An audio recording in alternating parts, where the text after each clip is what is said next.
আচ্ছা, আমি আপনাদের ২ টা ওয়ে একটু দেখায় দেই এইটা কপি করার।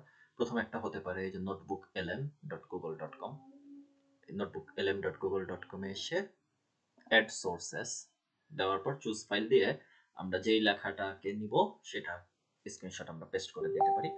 কথার কথা আমার জন্য এটাকে আমি স্ক্রিনশট নিয়েছি। যেমন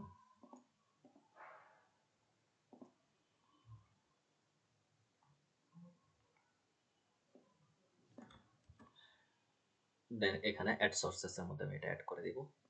দেওয়ার পর convert it into copyable Bangla এটা দিয়ে দিলেই এখানে বাংলা লোড করে দিবে। একটা জিনিস শুধু খেয়াল রাখবো যে স্ক্রিনশটটা নেওয়ার টাইমে একটু জাস্ট 200% দিয়ে স্ক্রিনশটটা নিলে ভালো হয়।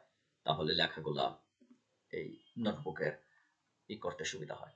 দেখছেন এটা দিয়ে দিছি, এটা দিয়ে দিছি। পাশে ১-২ এগুলো হচ্ছে অ্যাকচুয়ালি রেফারেন্স অ্যাড করে দেয়। তো এটাকে নেওয়ার দরকার নেই, আমরা এখান থেকে লেখা কপি করে নিলেই হয়ে যাবে। এটা ১ নম্বর ওয়ে। আর আরেকটা ওয়ে হচ্ছে এখান থেকে আমি লেখাটাকে কপি করে নিব এই ওয়েবসাইটটা দিয়ে। ওয়েবসাইটে পেস্ট করে ইউনিকোড থেকে বিজয়। এখান থেকে লেখা কপি করলেও দেখা যায় ফেটে যায়। ইউনিকোড থেকে প্রথমে বিজয় দিয়ে দিব, তারপর বিজয় থেকে ইউনিকোড দিব। দিয়ে এবার এন্টার দিয়ে নিচে নামাই। এইবার এইখান থেকে কপি করব, মানে 2 স্টেপ যাওয়া লাগবে।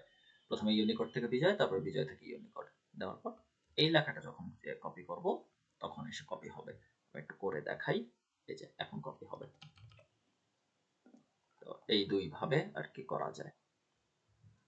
নোটবুক এলএমএ সোর্স এসে অ্যাড সোর্সেস এর মধ্যে অ্যাড করা, আর আরেকটা হচ্ছে এই লিঙ্ক এটা কপি করে এখানে যে ইউনিকোড থেকে বিজয়, বিজয় থেকে ইউনিকোড ২ ভাবে দিয়ে এটাকে নিয়ে কপি করা।